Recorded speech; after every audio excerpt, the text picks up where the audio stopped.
welcome to the Badass Breastfeeding Podcast. This is Diane, your lactation consultant. And I'm Abby, the Badass Breastfeeder, and today's episode is brought to you by Similary Breast Pumps. Similary Breast Pumps helps you personalize your breastfeeding and pumping journey so that comfortable pumping sessions are the norm and not the exception. And we will hear more from our sponsors later, but you can head to badassbreastfeedingpodcast.com and you'll find all of our sponsors there. If you ever need anything, see if you can give them any of your business because they make this podcast possible. And while you're there, scroll down and enter your email address and we'll send episodes straight to your inbox every week. And we are still hosting our ongoing giveaway for reviews that are left around the internet. You can take a screenshot of your written review or your stars or whatever and send it over to badassbreastfeedingpodcast@gmail.com. And we will send you a goodie bag of thank you for nursing in public cards and stickers and lots of fun stuff. And we are still on Patreon and we would love to see people join us. We have a fun little community over there with our Zoom hangouts and our extra episodes and our mini podcasts and our Revolution Parenting episodes. And there's a lot of original content and a lot of kind of just us getting to know each other and being there for people. A couple of people have had babies and we are helping people getting started with that. And you could check the show notes under this episode wherever you're listening from. And the first link will be to our Patreon, and you can check out the tiers and see if any one looks good to you. And now Diane has our review of the week. And this was an email because she left stars for us, and then she emailed us what she wanted to tell us, which was really sweet. Hi, ladies. I went from wanting an all-natural birth with a doula, no pain meds, and minimal time spent at the hospital, to having Pitocin and an epidural, to my doula being out of town on the day I went into labor, to developing postpartum preeclampsia and my baby needing to be in the NICU for 5 days. Although I did not want to breastfeed initially, after listening to your podcast, I was inspired to try it out. My first few days of nursing were difficult as I was separated from him, and the nurses at the NICU said that if my baby is crying, it looks like they're not doing their job. And so I was encouraged to supplement with formula as it would keep him happier longer and help him pee because he developed jaundice while he was there. We tried to explain that our goal was to exclusively breastfeed, and so they gave me a pump with no guidance or instructions. I pumped and pumped, but didn't make that much at first. One of the nurses told me on day 5 that my milk was taking a while to come in, and it might not because of my preeclampsia. At one point, we were confronted by a nurse who barged into our room and said, "What do you guys have against formula?" I developed an oversupply in the first few weeks and had some struggles with my baby choking on the milk from my boob spraying aggressively. He would also spit up large amounts and have terrible gas from trying to guzzle the milk from my fire hoses. I'm 11 months postpartum now and still breastfeeding on demand. Every month is different. Some months are great, some are not. All I know is that breastfeeding changed my life and it's still the best part of my day, even though it doesn't last long anymore. His sessions are 5 minutes if I'm lucky. I plan to let my son wean himself when he's ready, although I don't think I'll ever be ready. Thank you, Abby and Diane, for showing me that breastfeeding is so badass. So there's a lot here. It is amazing. It is so amazing. And I am mortified that somebody said to her, if your baby's crying, they're not doing their job. Well, yeah, they told me if my baby was crying that he was starving. Yeah, they don't horrible. care. They just tell you shit. And that her milk wasn't going to come in because of preeclampsia, just like how they told you your milk wasn't going to come in because you were induced. Yep. Yeah. This is like standard practice in the hospital. Crazy. I mean, I have so much respect for those nurses who don't do that and who are trying to help these parents breastfeed because it seems to not be the norm. And thank you for those nurses that are doing that because we need more of you. But this is perfect for today because we're going to talk about formula marketing with Nicole from Rad Moms, and where this nurse said, what do you have against formula? It's not that we have anything against formula. It's formula marketing that we are against. We have a problem with. And it's always such a deflection. It's like, oh, you're shaming formula feeding moms. No, you're not listening. You're not listening to what's being said. Right. Right. Not shaming formula feeding moms at all. And this mom very clearly was trying to say, I really want to breastfeed. I really want to have my opportunity to breastfeed, Right. and knew that those first few days were important. And if anybody ever gives you a pump without giving you the instructions to it, oh my gosh, we should do an episode on just the instructions on how to use a pump, because I feel like I said that. I've said that I think you recently. did. We should do Yeah, that. I think you did, because that is crazy to just hand somebody a piece of machinery that they attach to their body and not give any kind of instruction on what to do with it. Yeah, we could totally do like an instruction manual episode. Oh, I'll tell you, this is crazy. And I know. And it's like this crazy, like hospital machinery, like like you said, you attach to your body and they're just like, here you go. And you're trying to like be out of this phase, not phase. What's the word I'm looking for? Haze of no sleep, your baby in a NICU. You're like medicated. It's just, and you're trying to figure out how to use a piece of machinery. Yeah. It's insane. That you've never seen before. Right. And then somebody says, why are you against formula? I mean, come on. Like, I'm just trying to live my life, man. I know, really. Get out of here. Yeah. So much. So we're going to talk to Nicole, and we're going to talk a little bit more about formula marketing. And it's really interesting. So stick around, and we'll see you all later. So, hi, Nicole. How are you? I'm great, Diane. How are you? Good. It's so glad to have you. I'm so glad to have you here with us today. Yeah. And we're going to be talking some cool stuff about formula marketing and Rad Moms and all kinds of interesting stuff today. Yes, let's do it. Yeah. So in the past, like Abby and I have talked about some formula marketing stuff because it does come up and it is important. And I really feel like it's something that just is not going away. Right. And we have talked about it a lot in the past, but I think we're going to take a different spin on it today. We're going to really dive a little bit deeper. Yeah. And talk about like, what is predatory formula marketing? And why are there so many stringent laws about it? You know, I mean, we do have laws around formula marketing, correct? Like we do, and we don't, you know? So we have the World Health Organization code, the WHO code that's been around for, years. Ever. Yeah. Ever. But it's not actually law in the United States. And so we have this really big gray area, which allows for a lot of, kind of crazy things. It's kind of the Wild West out here. Yeah, it is. And we have listeners all over the world. So for those of you, for some listeners, they might not even realize that this is an issue.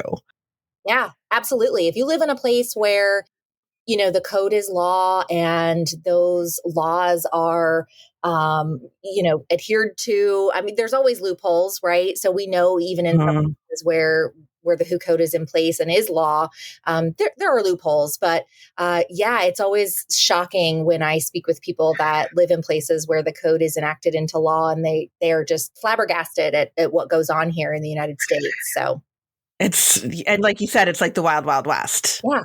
It is just, and now with social media, it's so much worse. Yes, absolutely. It really is. And, I skipped right into everything and didn't even like formally introduce you. That's okay. But I was like so anxious to kind of get going. Yeah. But I wanted everybody to know you are a lactation consultant. I am. I'm an IBCLC. And how long have you been an IBCLC?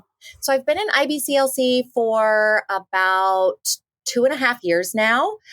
Before that, I was working as a lactation counselor for a couple of years. But I like to say I've been like informally doing lactation and breastfeeding support for about a decade. So, yeah, you know how it is. We get into from our own pathways and our own personal experiences. But formally been an IBCLC for about 2.5 years now. Oh, awesome. So you are very well known into what's going on here, because I feel like because I've been in IBCLC since 2008, and I feel like things are really coming out even more. And I really feel like it is social media that's bringing it out more. Or maybe I'm just paying attention to it more. I don't know. But it seems like it's so much more prevalent now, the marketing of formula that I'm seeing, specifically certain formulas that we are seeing coming out. And what do you feel like, what do you feel like the impact this has on mothers of formula marketing? Yeah. Well, I first of all, I think you're right. I think it is different now. And so that's one of the things for those that have been in lactation support for longer. They sometimes can say, oh, this has been around forever. Oh, that's old news. But it's actually, it's kind of new news. Some of the things, that are going on now, which we're going to talk about, are new and absolutely are more prevalent because of social media and just the way that parenting has been influenced by social media. And so when we talk about predatory formula marketing, really, we're just talking about marketing because inherently it is predatory. And I think that's really important for people to understand. This isn't selling cars. This isn't, selling. We're selling something that's going to a very vulnerable, the end consumer is a vulnerable newborn. And the person in charge of making that purchasing decision, typically, is going to be the mother who's incredibly vulnerable. And so they're being directly marketed to in these new ways in this, social media age, in this digital age. And again, they're incredibly vulnerable. They're obviously physically recovering from birth. Their hormones, are taking this big nosedive. And literally the part of the brain that, makes good decisions, that is able to sort of analyze and problem solve and troubleshoot. That part of the brain, the postpartum brain is offline. And that's biological. That's because the brain is supposed to be more operating in this nurturing, attachment, bonding sort of zone. And so our brain does this really beautiful thing and it turns off sort of the other half. And formula companies know this. And they know that new mothers are often fearful. They're fearful that they're going to do something wrong. They're fearful that they're not going to be able to feed this baby. And so they're targeting these vulnerable people, playing on this fear. And that's what makes it predatory by nature. And we hear that often, right? As lactation consultants, like when we're working with new parents, we hear that all the time. I'm afraid the baby's not getting what they need. I'm afraid that the baby's not getting enough milk. They could be hearing it from family members. Are you sure the baby's getting enough to eat? Why aren't you using formula? I mean, I've even had families say to me, so at what point do I introduce formula? Because they think it's something that automatically has to come into play. Right. And that's the marketing. Yeah. And it's been so ingrained. So we have also this kind of cultural, ingrained mindset that formula is the norm and breastfeeding is optional. So over the past, 4 or 5 decades, that has become more of a cultural norm, especially, here in the United States.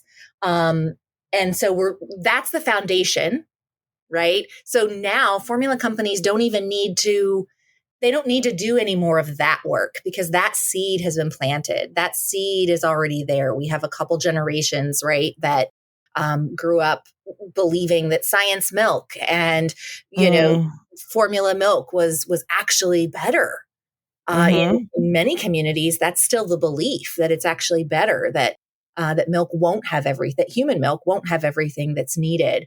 And so then there's this foundation of distrust. And so then you come in with this foundation of distrust culturally, this incredibly vulnerable consumer, which, let's face it, that's what the formula company sees in that precious, vulnerable new mother. You're a consumer. they want you to think, right, that they're here for you and, they value you as a mother, but you are dollar signs to them. And that is just the cold, hard truth of it. And then they play on all those fears.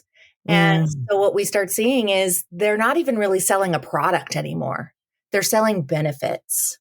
They're selling relief, right? Right. They're selling all of these sort of like soft things that sound really good, that are, coded in this language that goes, oh yeah, I want that, right? I want relief. Do I want to formula feed? Well, but I know I want relief. Right. I know I want more sleep, right? Abby and I have talked in the past on the podcast about how far back this marketing goes. And back into like the early 1900s, when it was really when formula was really coming into play, and it was being marketed to doctors' offices and, places like that as this great product that families needed to have for their babies. And that still has just not gone away. Right. Like that is how strong and stringent this marketing practice has been. And that is what we are trying to get away from. Yeah. Well, and again, that's that foundation, right, that I was talking about. And so, if you have a savvy consumer, right, if you have parents who are able to critically think about the things that are being promoted on social media or marketed directly to them, they are still going to be up against a system, right, or a foundation where there are going to be formula samples in the doctor's office, where the subtle language is framing things in these very subtle ways, and sometimes not so subtly, but often very subtly implying that, breastfeeding is not to be trusted, right? Your body is not to be trusted. It might go wrong. And that's sort of the backdrop that this new savvy predatory marketing that some of these companies that we'll get into are working with. And they're taking advantage of that being the backdrop and being the foundation. Exactly. It kind of reminds me. So I used to work in a pediatric office for several years, and I was part-time there, and I was only there in the mornings when the babies would come in. And I remember there was one, and the formula reps used to come in the afternoon. So I never saw them. I would just like come in the next day and we'd have all this formula. And I remember one time one of the office staff said, "Oh, the formula rep wanted to talk to you. They left a message. They want to talk to you." I'm like, I don't want to talk to them. Wow. Like that is like, what would they possibly have to talk to me about? They're going to tell me that their formula that they're dropping off is going to be great for the breastfeeding mother that's supplementing. Is that what they're going to tell me? Yeah. Like that, there's absolutely nothing I need to talk to them about. That's against my ethics. I'm not doing it. But that is like, and I was wondering even, does that rep even know how much that crosses the line? Do they even have an idea of how much that crosses the line? I mean, I think we'd all like to say, well, maybe they just don't know, right? And maybe the lactation consultant who says yes to that conversation just doesn't know or thinks that it's harmless. But my personal opinion is, of course they know. And that's continuing now. It looks a little different. It's not formula reps stopping by doctors' offices and leaving a note for the lactation consultant. It's formula companies reaching out to influencers, or reaching out to lactation professionals on social media, and saying, hey, we support breastfeeding also. We are breastfeeding friendly. But, as so many of your families, have to go back to work, or they're struggling with, milk supply or whatever. And so we are here. We want to partner. We want to be part of the team. And so these lactation consultants are saying yes, thinking, oh, this is a bridge, this is a way to give better care to our families. And it's nuanced, but it's incredibly problematic when that happens, and it's happening all of the time. We'll be right back with more from Nicole. Today's episode is brought to you by Similary Breast Pumps. Similary Breast Pumps helps you personalize your breastfeeding journey. Comfortable pumping sessions should be the norm, not the exception. With the Similary S6 Series Gentle Flow technology, your comfort comes first. With adjustable cycle speed and suction strength in both modes that offer 85 setting combinations, you can fine-tune pump sessions to what works and feels best for you. A safe choice for everyone. All Similary pump parts and storage bags are phthalate, BPA, and BPS free. With a team of CLCs and free resources for families, Similary gives vital tools for a successful journey. Check out all of their pumps and accessories at similary-breastpumps.com. That's Similary, CIMILRE, breastpumps.com. And use code BADASS for 15% off of your purchase. And today's sponsor and the promo code can be found in the show notes under this episode, wherever you're listening from, and also at badassbreastfeedingpodcast.com, where you'll find all of our other episodes and information about scheduling your very own one-on-one online lactation consultation with Diane. So let's get into it. Now, months ago, we interviewed Andrea from Rad Moms. Mm-hmm. And she started talking a lot, or she gave us a lot of insight into the work they were doing, Rad Moms is doing with Bobbie Formula. Mm-hmm. So let's talk about that a little bit more. Why focus on Bobbie? I mean, they're just this little formula company. Like, why not take on the big ones? Why not take on Similac or Enfamil, right? Why this little mom-owned, I've got my air quotes going. Yeah. Why take them on? What's the point? Such a good question. So there's a couple reasons for this. So I would say one of the first things that is important here is to understand that, they look new, but they are still selling the same old tactics, right? Mm. They're essentially weaponizing modern values to sell old tactics. And here's what I mean by that. They have gotten really good at progressive language. So words like choice, empowerment, mental health, right? Anti-shame, unity, all of these buzzwords that are important, right? These social justice kind of words. But really, they're not doing anything to challenge the systemic barriers, and instead are exploiting them and ultimately are doing these things and using these types of words to create loyalty to their brand. So support, is one of their favorite words to use, right? And who doesn't want more support? We all want more support for our families. Mm-hmm. But again, any form of support that they are selling is to make money, right? So the truth here is that formula companies make money when women don't breastfeed, right? So we kind of all have to start there. We all have to understand that. And we have to agree that that is true. Right. And that's a hard truth. Like, that's a harsh truth. It is a harsh truth. And I think for a lot of folks, it's hard to even get past that. So for anyone listening, if this is as far as you get, formula companies make money when women don't breastfeed. When babies don't get breast milk, formula companies make money. So then by default, they have a vested interest in your baby not breastfeeding. And if that is the simplest goal for them, right, is to make money, your baby not breastfeeding, they're going to do all kinds of things to ensure that that happens. So I mentioned they sell benefits earlier, things like sleep. So a lot of their marketing is playing on, again, these fears or these mental health conversations, like moms need breaks, it really is focusing on the emotional state of the parent, and they're not really focusing on the product. The product just happens to be formula, right? Right. But they're really selling sleep and taking a break and getting your body back, or going back to work, right?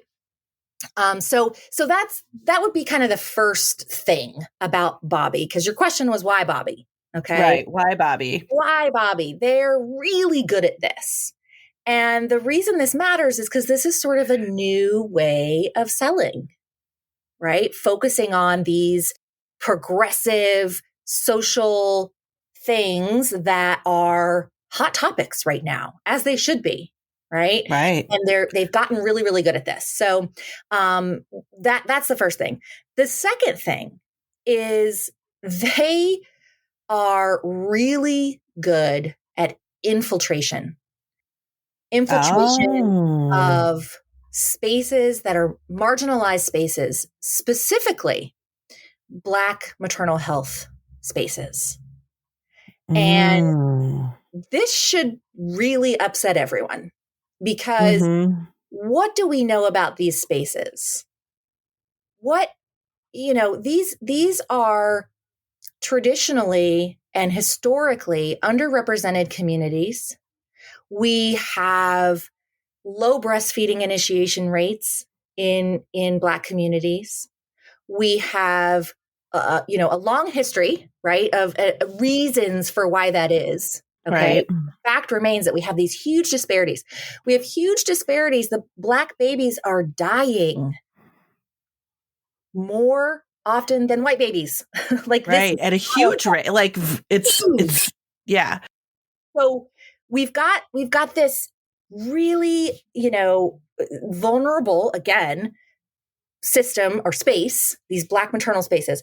And Bobbie has gone into these spaces. So they show up at Black maternal health events, Black breastfeeding events, breastfeeding campaigns. They, sponsor Black maternal health, Black doula organizations. And this sounds like, but this is great because they're increasing, right, the funding that goes to these groups so they can do better work. But this is not okay. This is really centering their product over community-led solutions. It's distracting from the real work that needs to be done here. Giving out free cans of Bobbie Formula at a Black breastfeeding event does not get more Black babies breastfeeding. No, it does not. It does not prevent more Black babies from dying. Okay. It's adding to the problem. It's adding to the problem. And it's capitalizing and it's monetizing pain and generational trauma. I mean, really, so that's the second reason. And that could be enough because that in and of itself could be enough. Yeah, that's pretty bad. That's pretty bad. But then they keep going because, it just doesn't stop there. They are specifically really good, again, about marketing their formula against breastfeeding versus other formulas. So when you're looking at the way in which they word their ads or their campaigns, they're selling sleep, was the example I used earlier.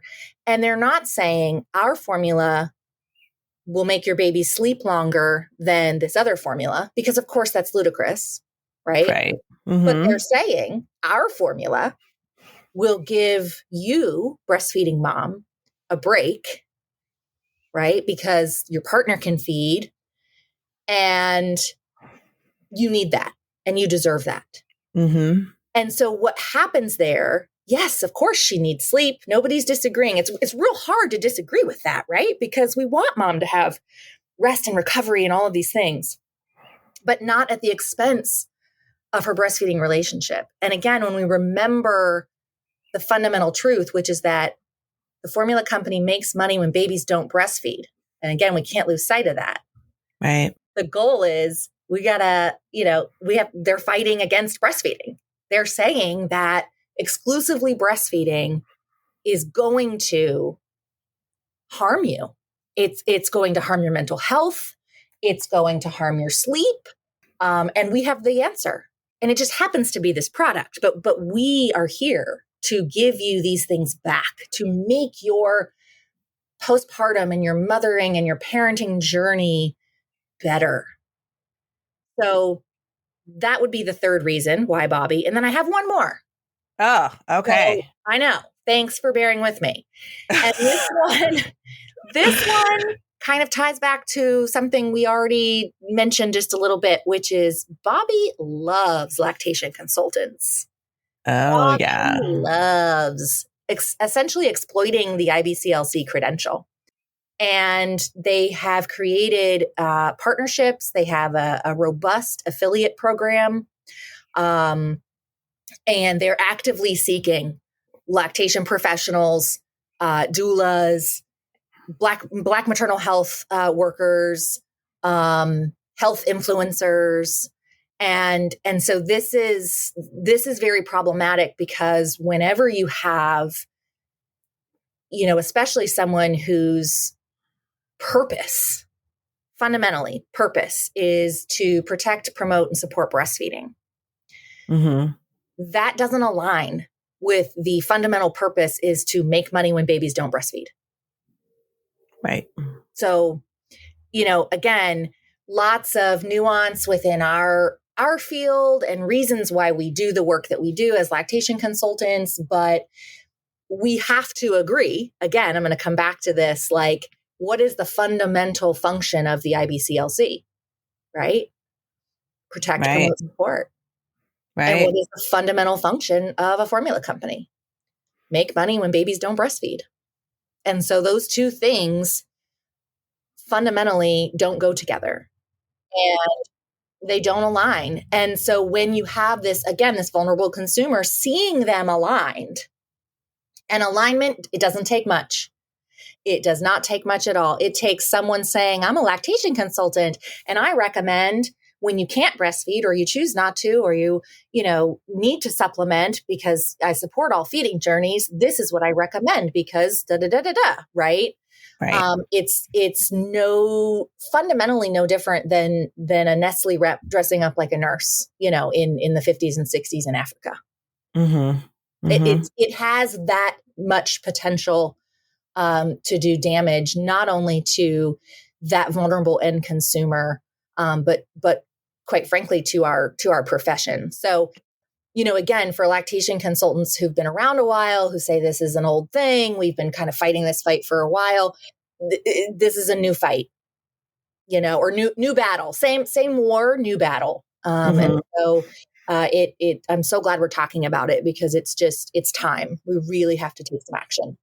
And I would have to think that if I were a new mother who is breastfeeding and I'm in that postpartum state where I'm feeling vulnerable, I'm sleep deprived, and I see an IBCLC on my influencer page saying, oh, this is a great formula for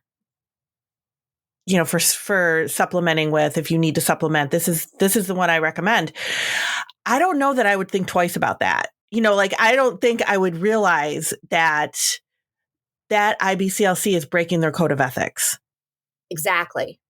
Because I would not realize that. Yeah.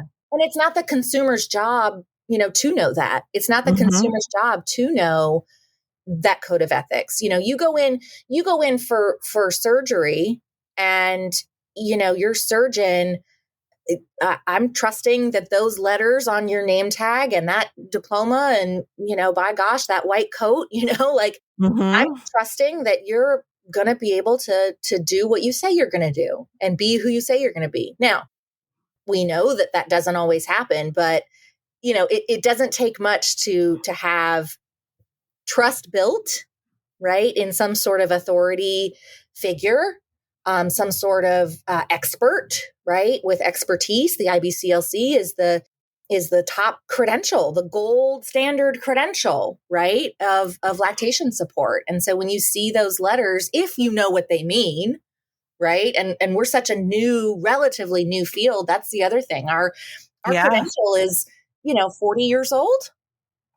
Yeah, so it's not that old. It's not that old. And so we're still working on getting people to even understand who we are and what we stand for and what we do. And Bobbie is coming in through the back door, and muddying this water before we've even, painted a clear picture.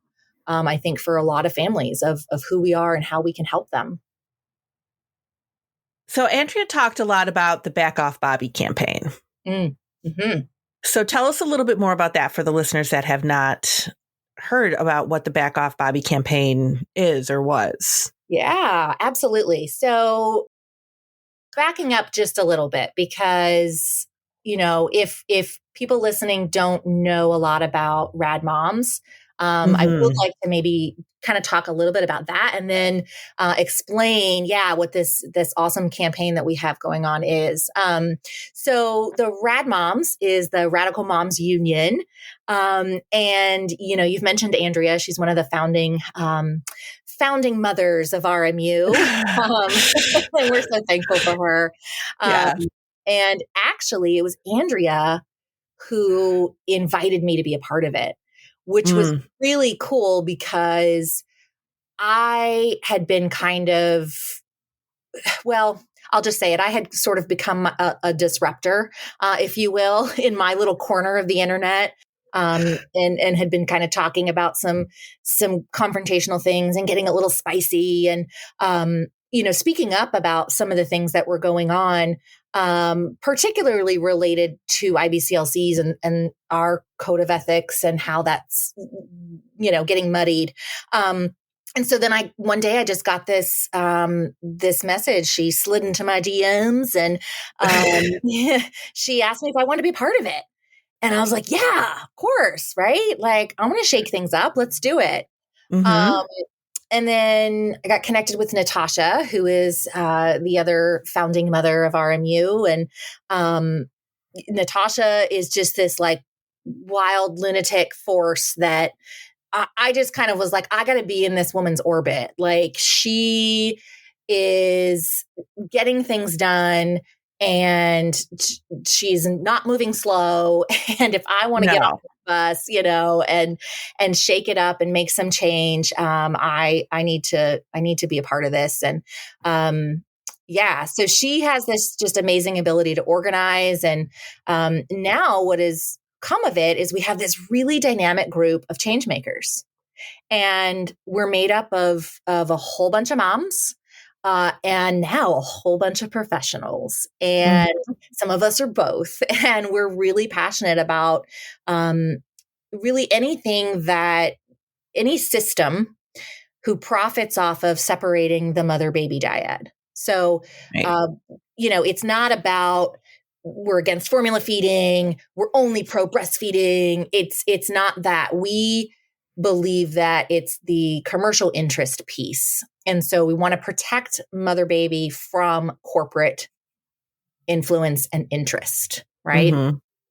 And the Back Off Bobbie campaign is really sort of the flagship campaign that Radical Moms has started and is still spreading. And essentially Back Off Bobbie is essentially recognizing that Bobbie Formula specifically is sort of this leader, this avant-garde formula company who I've already listed out, all of their crimes. They're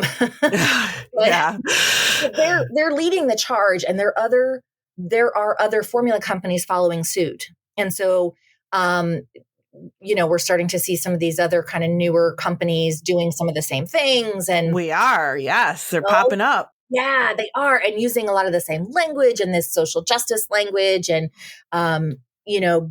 essentially borrowing language from like therapy and activism and trauma work. They're saying things like triggering and empowered feeding and boundaries and protecting your peace. And it's really blurring the lines between, this sounds like this ad might be my therapist. No, they're trying to sell you something.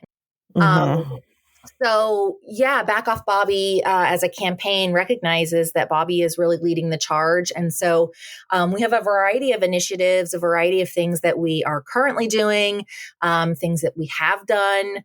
For the past 2 years, we've done essentially a virtual nurse-in, which is super cool. We have a bunch of women breastfeed their babies on World Breastfeeding Week, and have hashtags that we promote and put out there. Our Back Off Bobbie hashtag is pretty big, so go check that out if you're listening. We actually have an Instagram account called Back Off Bobbie that we're sharing some specific kind of like little sound bites, so people can kind of understand in little bite size servings kind of what's going on here. And we've been really successful. We've targeted the investors of Bobbie because this company talks about being mom led, and you said that at the opening of our talk here. And we get a lot of criticism, right? Of like, but this is a mom led company, and it's women owned. Yeah, and listen, I'm all about women owned, but it's male invested. So if that's important to you, the backers are all a bunch of white dudes. And so we last year did a big campaign where we essentially called out these investors, and immediately, profiles went on private, and accounts got blocked, and all this kind of stuff. Just crazy social media shenanigans. But the cool thing that came out of that was the CEO of Bobbie. Her name's Laura Modi. She is the CEO of the company. She reached out to us after that nurse-in, after that essentially, protest. And she wanted to have a private meeting behind closed doors. And, this is where our fearless, leadership, Natasha was like, nope, if we're going to meet, you're coming in, and pulled her in, she likes to say by her ear, to list all of our stories. And we did, we had a meeting, and I personally shared, a personal story of the loss of my son, and breast pumping, and how formula marketing and taking, recruiting IBCLCs is such an insult. And she sat through it, and then after a couple weeks came back and tried to buy us off and offered us money. And my gosh. Yeah, it was like, this is the exact thing. And so of course, unanimous, immediate, no, we won't take formula money. That's not what this is about. So again, I hope people hear that this is really about this corporate interest, this money-making piece. It is not about being anti-formula. And so Back Off Bobbie is really the campaign that highlights this and tries to raise awareness about it. So that brings up another question, because this does come up, and you kind of touched on it. What if a mother does need to choose formula for whatever reason that she decides she needs it? Like, we are not against that, the Radical Moms. And I think that's a very important point. And we've talked about this on the podcast in the past. We are not anti-formula. That is not the point. That is absolutely not the point that we are trying to make. It is not anti-formula. It's anti-formula marketing. Right. Which is the problem. Right. Absolutely. No, I explain it this way. Formula is a life-saving product. It is absolutely has a time and a place. It is absolutely a necessary. I'm very thankful that we have it.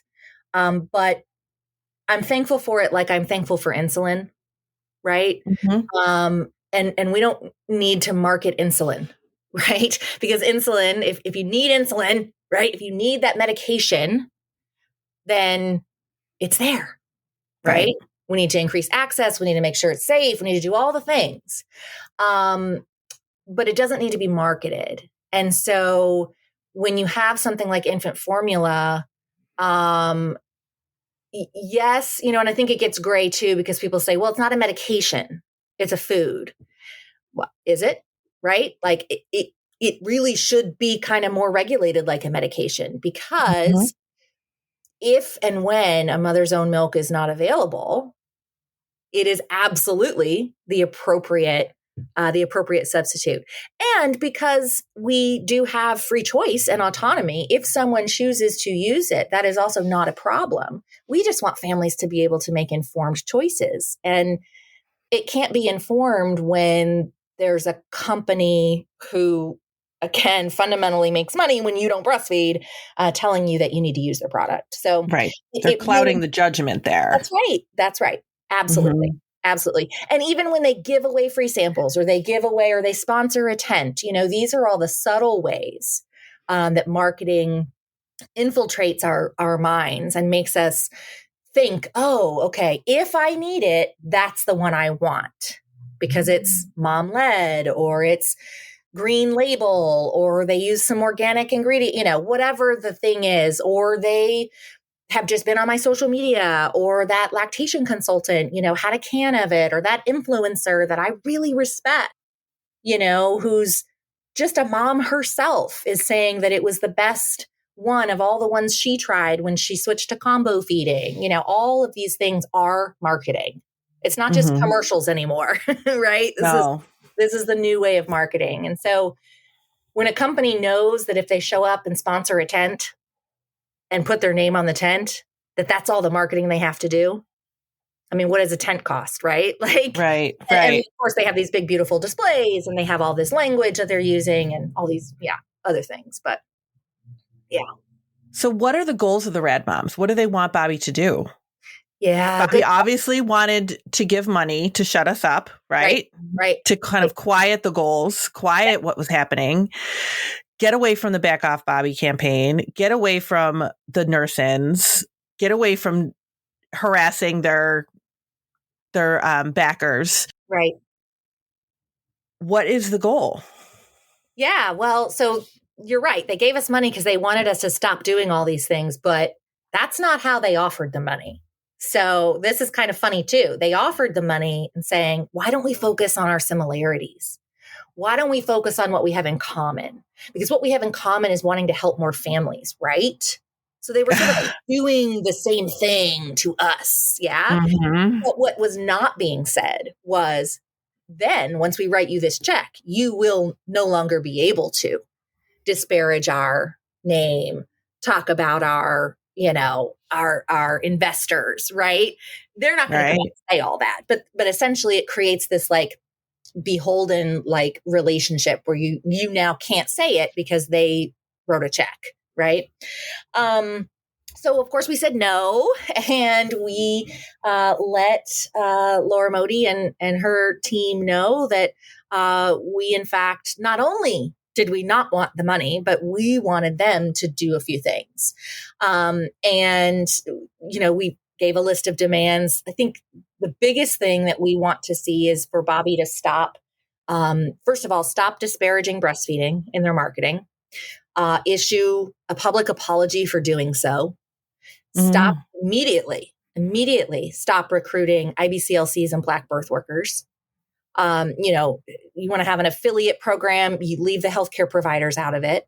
Stop targeting these marginalized communities, right? And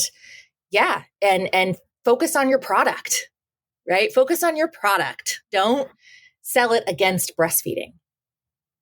That's the problem. So we'll see. Absolutely. Did they respond to those demands? No. Actually, you know what? Now that I'm thinking about it, we might have made the demands and then the response was the money. I might have the order. Because I think we made the demands in the actual video call with the CEO. It was towards the end. We have one of our members gave a very powerful testimony and then listed our demands. And so it was actually in response to those demands that it was, well, how about we focus on where we have things in common and we would love to help. These are, I'm sure that in your group you have, lactation consultants and Black birth workers that, could use some funding. The words were not exactly the same, but essentially that's what it was. And we'd love to be able to support your initiatives, as long as your initiatives don't include, calling us out. Right. Well, that's not going to work. Yeah. Not quite. That's not going to work. No, not quite. Not quite. So you were talking about how you got involved in Rad Moms and how it was Andrea that kind of pulled you in. And it was Andrea who kind of pulled me in as well to Rad Moms, because I am a part of Rad Moms as well. And I didn't know if the listeners were aware of that, but she was the one who kind of pulled me into it as well. And I was, inviting me to a meeting after being on the podcast, and went to a meeting and was really drawn in by the work that was being done. Yeah. And really drawn in again by this group of very, very like-minded, hardworking, very determined people who are looking to make a change. And Natasha is, like you said, she's our fearless leader, but she's, a change maker. She's a mover and a shaker and a change maker, and things are being done. Yeah. Like things are moving forward and things are being done. Yeah. And that is really just an amazing thing to be part of. Yeah, it is. And that's such a good point. This isn't just a group that meets sometimes and laments these issues. We meet and we strategize and we have teams and we have plans and we make goals. And sometimes it really pushes us, because it's like, come on, think of a solution. What could we do? It's not enough to just say, we don't like how this is. We have to say, what are we going to do about it? And so it is truly a grassroots movement. And, we have not seen this before.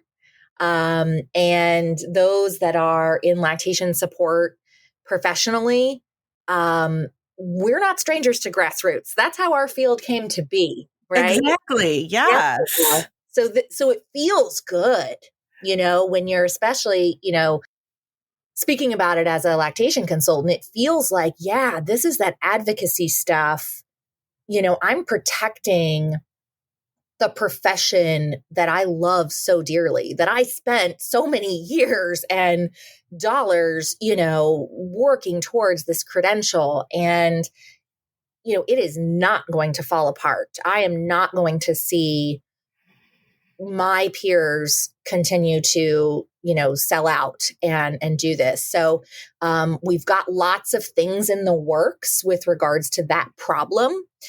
Because again, we don't just sit around and talk about it. We've got ideas, we've got solutions. And so for anyone who wants to get involved, we'd love to have you come to one of our meetings, and we can share with you what we're working on.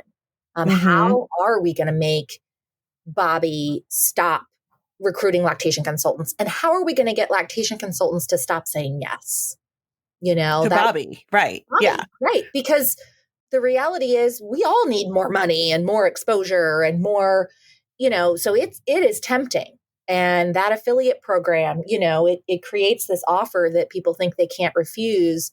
But over time, it's eroding our credential. And so for anyone who is passionate about advocacy work and protecting the credential, again, you don't become an IBCLC because it's just, I'll pick that, right? We come to this field because it really matters to us. And so it is absolutely time to protect it before it's too late. And this is a great way to get involved in protecting the credential. And then it's also a great way to get involved if you're a mom that's passionate about this stuff. If you don't want to be sold to in these ways, if you're, a Black birth worker, if you're a Black mom, if you're, have a history in your family where nobody breastfed and you didn't have support, our Radical Black Mom team, though, that is the story. There's a lot of women in that group that talk about, when I had my baby, nobody had breastfed because of years of, generational trauma and messaging about formula and the way marketing and wet nursing, this just goes back so far. So deep. Yes. So deep. And so Bobbie specifically is planting their garden on that very fertile ground that has been around for a long time. So we can't go back and undo, but we can do something now. So where can everybody reach the Rad Moms? If anybody is interested in learning more and getting more involved, yes. How do they find the Rad Moms? Yes. So you can find us if you're on Instagram. That's a good place to start. So you can find us at the Radical Moms Union account. And I'm sure you'll put in your show notes, there are some underscores. It's radical underscore moms underscore union. You can also follow the Back Off Bobbie Instagram account. Has a smaller following for now, but is going to be growing, I know, because we're posting a lot of really good, like I said, sound bites there. And then we actually have some info sessions coming up. So I believe May 7th and 8th. We have some sessions that are virtual that people can join and learn more about our teams and how you can get involved and where your particular skills and passions and rage, can be best placed and utilized. And then we have, like I said, some different initiatives that we're working on for lactation consultants specifically. So if you're an IBCLC or a CLC and you're interested in kind of getting involved with that piece, we'd love to have you on that team as well. It sounds awesome. Yeah, it is. I know. I'm looking forward to all the cool things that we're doing. Yeah. Yeah. And it's a really powerful thing to be part of. Yeah. And watching it grow. Yeah. Yeah. It's pretty cool. So yeah, I'm so glad you're a part of it too, Diane. And the people we've been able to meet, I know for me, I've met like some of my idols in the lactation world. We've got some pretty big names that come to these meetings. So this isn't just it's grassroots, but we're gaining a lot of momentum. And so it's a great time to get involved. It is for sure. Well, thank you so much for the conversation. I think this has been really eye-opening for a lot of people. I hope so. Thank you so much, Diane. No problem. And if anybody, again, you've got the information on where to find the Rad Moms, but you can always reach out to me at badassbreastfeedingpodcast@gmail.com and get more information there as well. So thank you so much. Yeah, thank you. Bye. Bye.